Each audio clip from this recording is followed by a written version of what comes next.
गेल्या आठवडाभर कोसळलेल्या मुसळधार पावसाने कोल्हापूरकरांची चिंता वाढवली होती। मात्र आता पावसाने काहीशी उसंत घेतल्याने परिस्थितीत सुधारणा होऊ लागली आहे।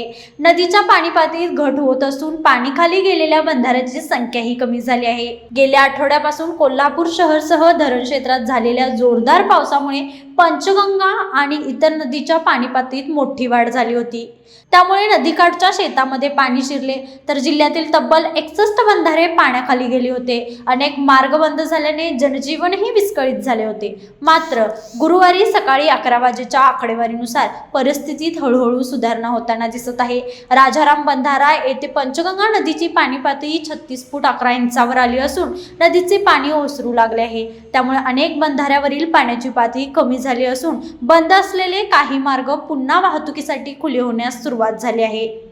प्रशासनाने दिलेल्या माहितीनुसार सध्या जिल्ह्यात फक्त 49 बंधारे पाण्याखाली आहेत। दरम्यान धरणाच्या पाणीसाठ्याचाही आढावा घेतला असता राधानगरी धरण 55%, तुळशी धरण 52% भरले आहे।